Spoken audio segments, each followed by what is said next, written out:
Hi friends, welcome to Arul cooking channel. இன்னைக்கு நம்ம சேனலில் பார்க்க போகிற ரெசிபி நல்லா ஸ்பைஸியாக டேஸ்டான மிளகாய் பஜ்ஜி தான். நல்லா எல்லா இடத்துலையுமே மழை பெஞ்சிட்டு இருக்கு.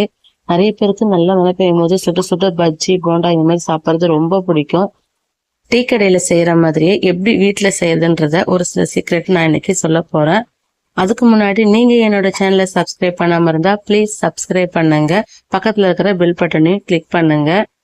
இப்போ சூப்பரான அண்ட் டேஸ்டான மிளகாய் பஜ்ஜி எப்படி பர்ஃபெக்டா செய்யறதுன்றத வீடியோக்குள்ள போலாம் வாங்க. ஃபர்ஸ்ட் இதுக்கு நான் எடுத்துக்கிறது 10 நல்லா நீட்டான சைஸ்ல மிளகாய் எடுத்திருக்கேன். மிளகாய் பஜ்ஜி செய்யறதுக்கு இது நல்லா நீட்டா கட் பண்ணிக்கோங்க. இந்த மாதிரி கட் பண்ணிட்டு உள்ள இருக்கிற சீடெல்லாம் எடுத்துடுறேன் நான். ஏன்னா உள்ள நான் ஸ்டஃபிங் வைக்க போறேன். அதனால இந்த மாதிரி நீட்டா கட் பண்ணிட்டு உள்ள இருக்கிற விதையெல்லாம் எடுத்துருவேன். இதே மாதிரி எல்லாத்துலயுமே எடுத்துடலாம். நெக்ஸ்ட் உள்ள வைக்கிற ஸ்டஃபிங் வெங்காயம், தக்காளி, மஞ்சள்தூள், உப்பு, கொஞ்சமா காரத்துக்கு சில்லி தூள் இதெல்லாம் போட்டு நல்லா மிக்ஸ் பண்ணி வச்சிருந்தேன். கூட ஒரு உருளைக்கிழங்கு ரெடி பண்ணி வச்சதை இந்த மாதிரி எல்லாத்துலயுமே ஸ்டஃபிங் வச்சிருங்க. நீங்க நார்மலா செய்யனாலும் செஞ்சுக்கலாம், ஸ்டஃபிங் செஞ்சு செய்யனாலும் செஞ்சுக்கலாம். நெக்ஸ்ட் ஒரு 7 ஸ்பூன் அளவுக்கு கடலை மாவு, 1 ஸ்பூன் அளவு அரிசி மாவு போட்டுக்கோங்க. நான் ஒரு ஸ்பூன் அளவுக்கு மைதா மாவு சேர்த்திருந்தேன். நல்லா மாவு ஒட்டும். நெக்ஸ்ட் தேவையான அளவு உப்பு, கொஞ்சமா ஒரு 1/4 ஸ்பூன் அளவோட கொஞ்சமா மஞ்சள்தூள், 1/2 ஸ்பூன் சில்லி பவுடர், தேவையான அளவு பெருங்காயம். இது நல்லா மிக்ஸ் பண்ணிடுங்க. ஒரு சிட்டிகை அளவுக்கு குக்கிங் சோடா போட்டுக்கோங்க. வீடியோல ஸ்கிப் ஆகிடுச்சு.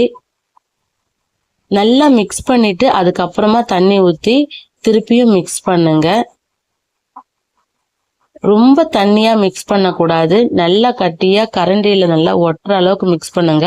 அப்பதான் மாவு பஜ்ஜிக்கு நல்லா ஒட்டும். குக்கிங் சோடா போட்டாதான் அது நல்லா புஷ்ஷுன்னு வரும், அப்படி இல்லைன்னா வராது. அதே மாதிரி மைதா மாவு எதுக்கு போடுறோம்னா நல்லா அந்த கோட்டிங் ஒட்டுறதுக்காக தான் மைதா மாவு. உங்களுக்கு வேண்டாம்னா ஸ்கிப் பண்ணிக்கங்க. மற்றபடி டேஸ்ட் நல்லா சூப்பராகவே இருக்கும். மாவுல நல்லா டிப் பண்ணிட்டு சுட சுட எண்ணெயில போட்டுக்கோங்க. எண்ணெய் நல்லா மிதமான சூடா வச்சுக்கோங்க. ஸ்டவ்ல சிம்ல வச்சுக்கோங்க.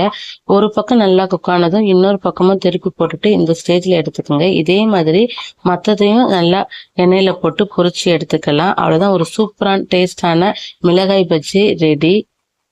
இதுக்கு தேங்காய் சட்னி வச்சு சாப்பிடும்போது டேஸ்ட் ரொம்பவே சூப்பரா இருக்கும். தேங்காய் சட்னிக்கு தாளிச்சு ஊற்றிக்கிறேன். நீங்களும் இதே மாதிரி ரெய்னி சீசனுக்கு உங்க வீட்டுல மிளகாய் பஜ்ஜி செஞ்சு என்ஜாய் பண்ணுங்க. அருள் குக்கிங் சேனல் லைக் பண்ணுங்க, ஷேர் பண்ணுங்க, சப்ஸ்கிரைப் பண்ணுங்க. தேங்க்யூ.